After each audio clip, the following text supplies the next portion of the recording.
Impact Teams Radio. Welcome to Impact Teams Radio, the show where we explore what it takes to be a leader of the leaders in corporate America. Get ready to be inspired and discover proven tips for going from average to exceptional. Now, here's your host and guide, Tony Sherman. Hello and welcome to Impact Teams Radio. I'm your host and guide, Tony Sherman. This is the show for leaders who want to be leaders of leaders. And today we have a return guest in Dave Vanz. Dave, thanks very much for coming back on the show. Thanks for having me again. Oh, no problem. We had so much fun last time. We actually didn't even get into some of the deep details that I really wanted to you to share with our guests and listeners. So would you do us a favor and just let's start with what do you do and what is a captive center? Why don't we start there? All right. So for people who want to leverage outsourcing, but they don't want to do it in, let's say, the old traditional sense. I mean, when I say that, that can be very confusing because people see outsourcing in different ways. We wanted to do something different, and are we the only one? No, but we're very good at what we do, and that is providing people with virtual employees, not freelancers, but virtual employees, and we do so in a way of leveraging our HR managed captive centers.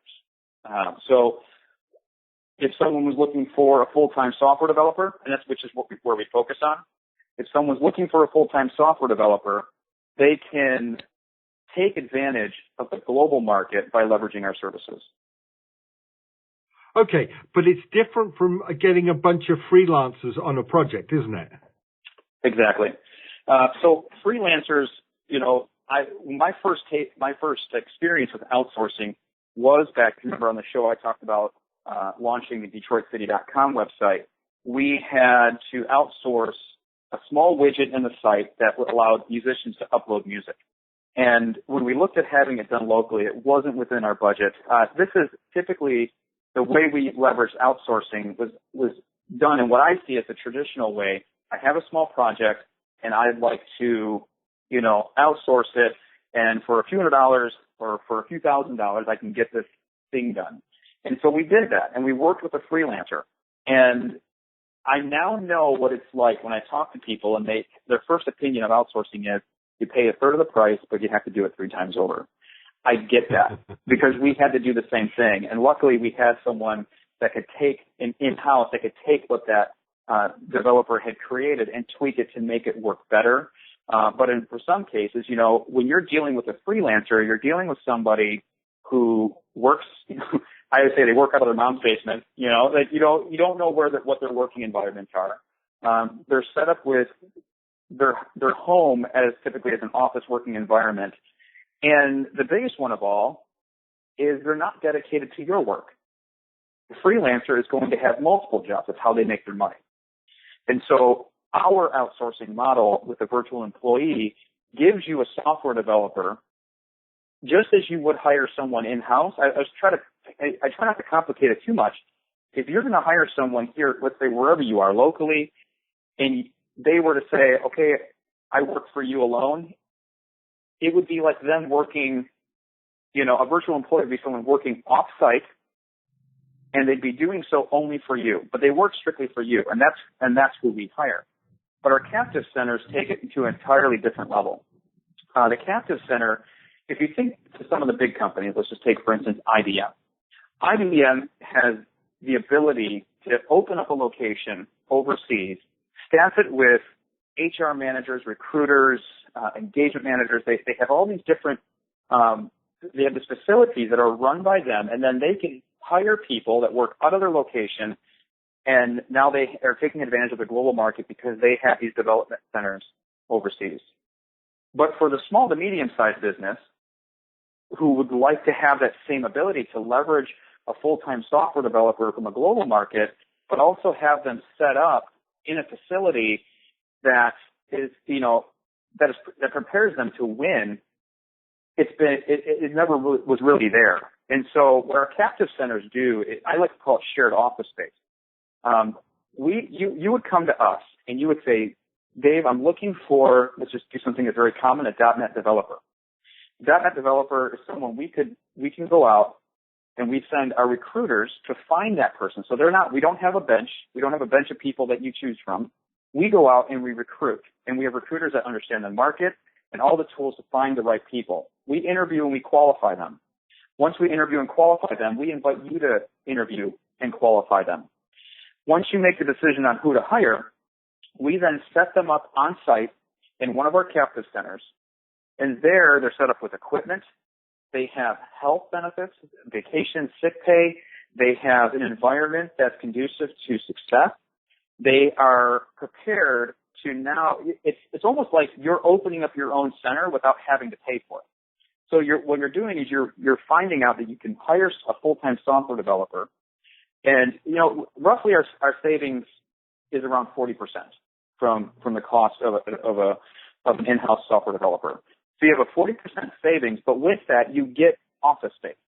And so you have a bigger success because our captive centers are set up with the infrastructure, the secure infrastructure. We have employee retention programs.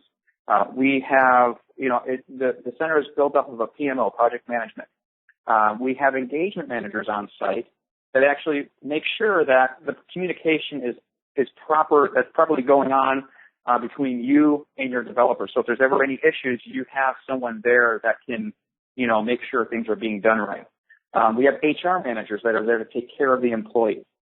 Everything is set up to be successful. And so you don't have someone working out of their home with one internet connection. The internet goes down and now you don't have that person anymore. We have dual internet providers. Our services are set up in the cloud. All the security you need to for yourself to feel secure when you're working overseas.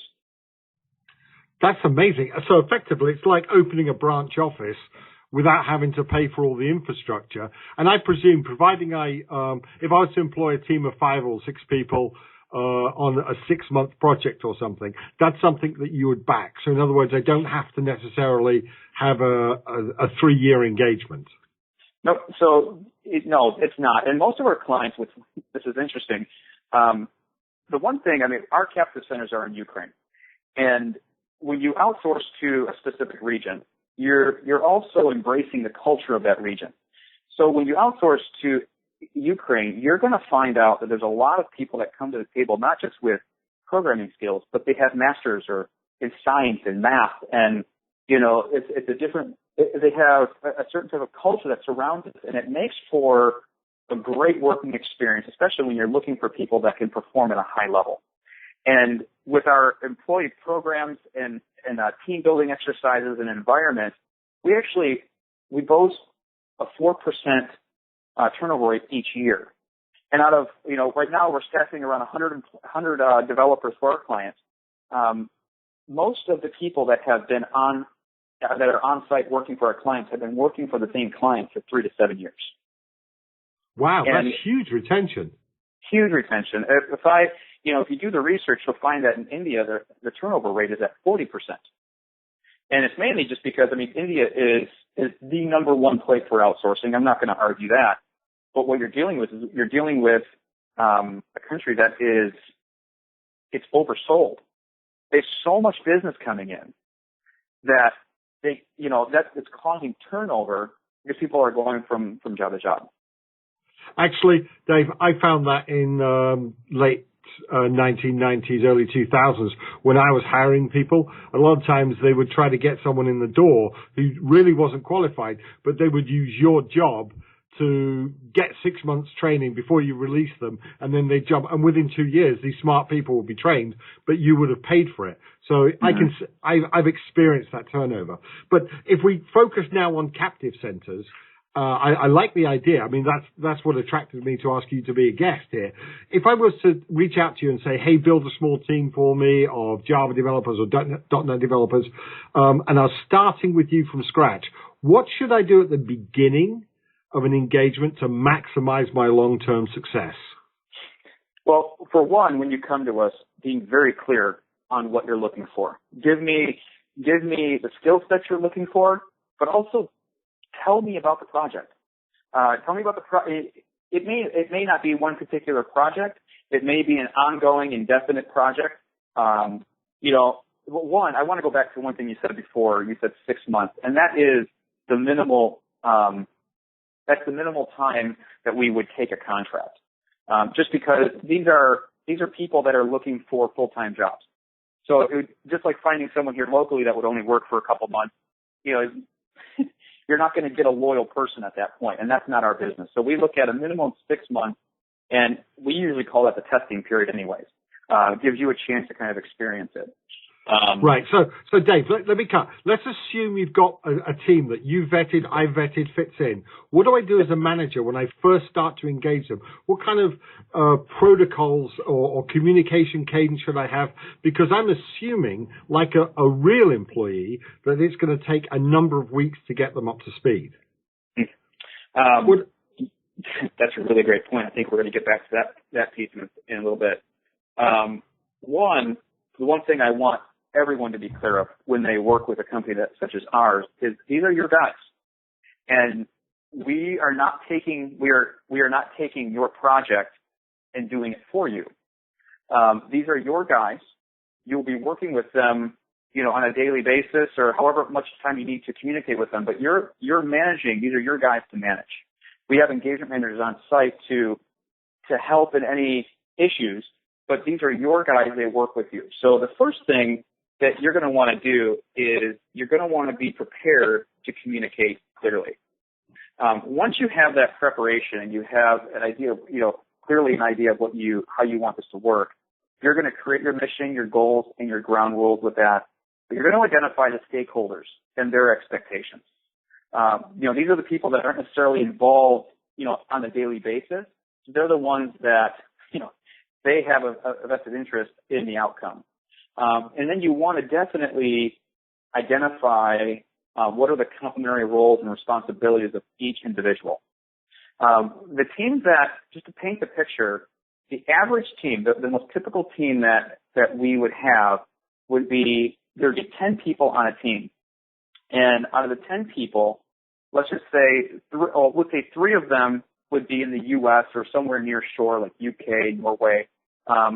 Your in-house team would be the business analyst, the project manager, and the systems architect. And in Ukraine, or in our captive centers, I'm going to give a little plug here. We're getting prepared to open up one in Bulgaria as well. But there you would have your development and your QA guys. And so you have two different teams that are working, and they're being directed by the team. Now, the first developer that you hire is always going to be a senior developer, because anyone else that you hire after that, and most companies start out always with one person just to test the waters.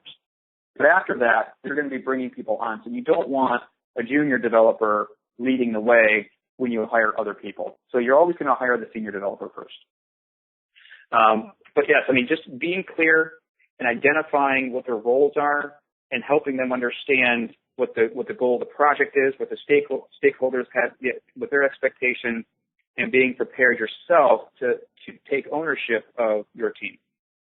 And do you guys have like a best practices? So for somebody who this is fairly new to, for me it wouldn't be, but for somebody who it's new working with offshoring, do you have like a best practices so that people don't have to, because it can be very difficult, time-consuming. Your comment about doing a project 3 times, that's not uncommon. Do you help people cut that that learning curve and timeline down?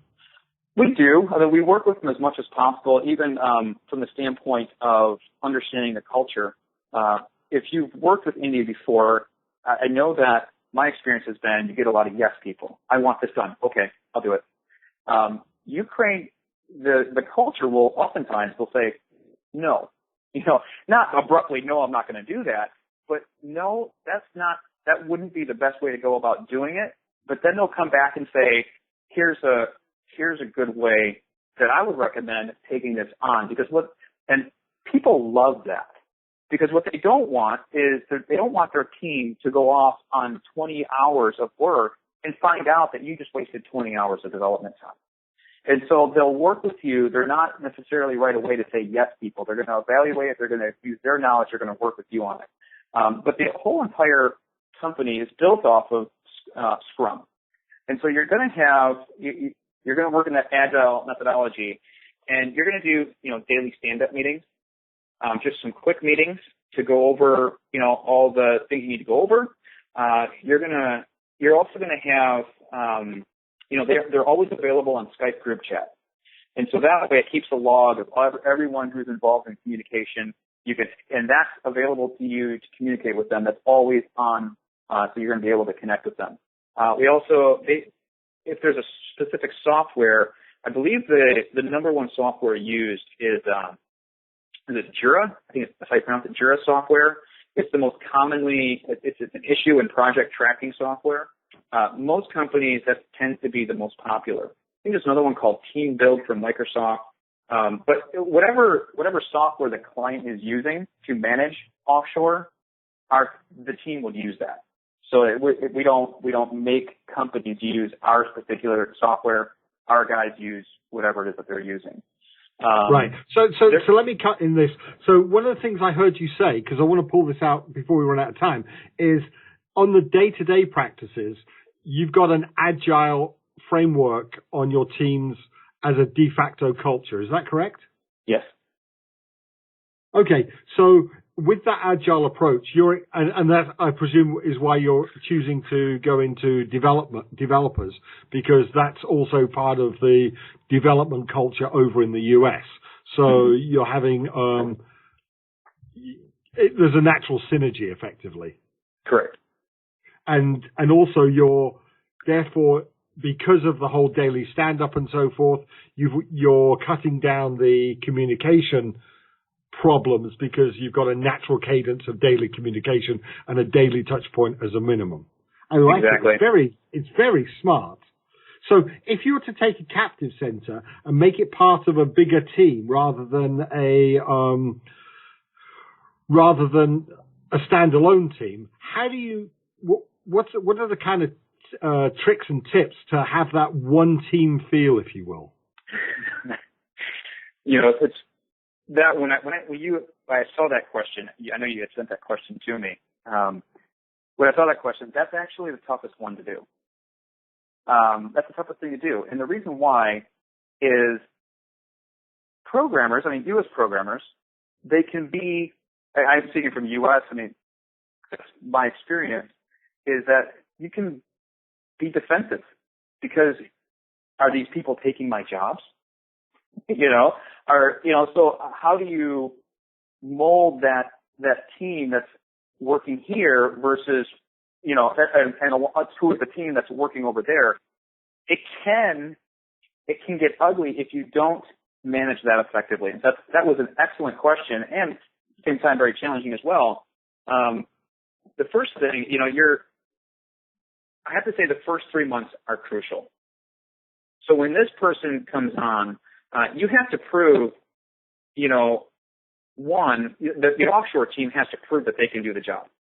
This isn't all on you. It's not like if you don't say one thing, these teams are going to falter. They have to prove to you that they're going to do the job. And you have to have the same purpose.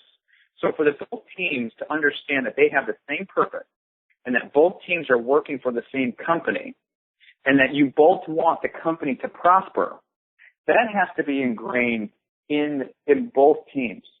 And, a perfect example, one of our clients is a pharma company. And when Christmas time came around, there was a huge Christmas card that came in the mail. And that Christmas card came in the mail, they opened it up, and it was a custom designed Christmas card. It was like a poster. And on the poster had a picture of the U.S. team that were working with the developers. And it had a picture of the U.S. team, and under each picture of the U.S. team, it had a complimentary quote. And it was something like, really loved working with you. Your team has helped us get the job done. When little things like that, I think people forget sometimes that, we can go beyond the Facebook post. We can go beyond a tweet. When we take the extra time to invest in the people, you're going to get a group of people that are more engaged. And so that right there, that definitely helps. Like, at the end of every project, if a customer doesn't do anything, we do it. We host cake parties. You would think that everyone in our offices would be overweight. because of how much cake is going on. Cake going on. And the cake has the company logo, and it's all about feeling like they are a part of the team and that they're appreciated. And I can't tell you enough, like, how much that needs to be said, because it's so easy that if you're only dealing online, it's so easy to dehumanize the situation because it's just somebody responding back to you. It's just a text. It's just this and that. But when you look at it, one of the things in my blog was give it time. You know, you wouldn't hire somebody on at your company and expect within a week for them to understand the culture and how you communicate. And, you know, you give people time to ramp up. It's the same thing. Give them time to ramp up. It's going to be a lot more difficult, but it can be done. And we've got our successes with that. All of our clients, they love the services that we've provided for them because it feels like, you know, this is their guys. They feel like this is their location. I mean, we customize environments for them. We also encourage site visits, whether it's the company coming over to visit our captive center or whether it's them inviting someone to come over here for a few weeks. I just actually had lunch with a gentleman named Kostya, dinner with a guy named Kostya, who's in town working for our client here in Orlando. And now he's visiting his development team here. And now he's flown off and he's now in Las Vegas right now visiting with another development team that he's a part of. And so having that human connection is definitely important. Those are the things I would definitely look at as, you know, communication is always key, but remember that there's humans on the other side. And if you invest in the relationship, you're going to build their trust and you're going to see more successful projects come out.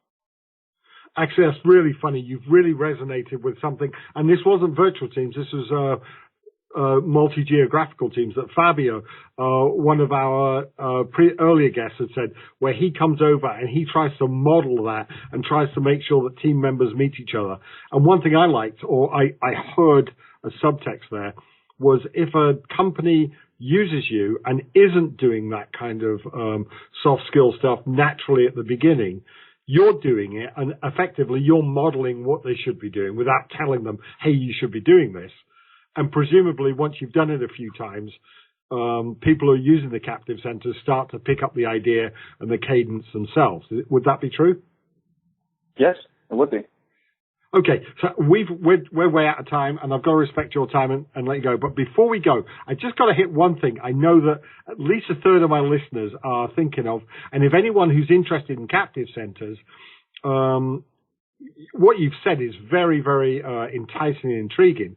But you did mention that you're working in the Ukraine, and as we record this episode, Ukraine, in terms of geopolitical unrest, is very high profile at the moment. So you've sold, without a shadow of a doubt to me, the value of captive centers in terms of geo arbitrage. But what about the geopolitical unrest? How do you guys handle that? You know, first of all, I don't take that lightly. It's just absolutely awful what is happening, and it's hard to gauge what is truth. There's a lot of propaganda that gets spewed. Even the people there, you have to read multiple articles just to get to the truth. Or you have to know somebody that's there.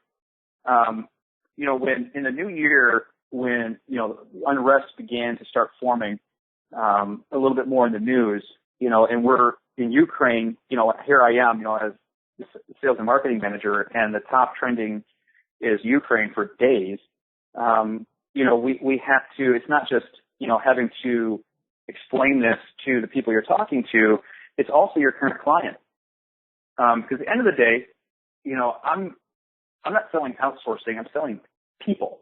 You know, I'm selling the services that people provide, and our clients have come to expect best-in-class services from us. And you know, for us to, you know, to continue that, we have to have a contingency plan in place. And the first thing is that I want, you know, our goal is to protect, you know, people.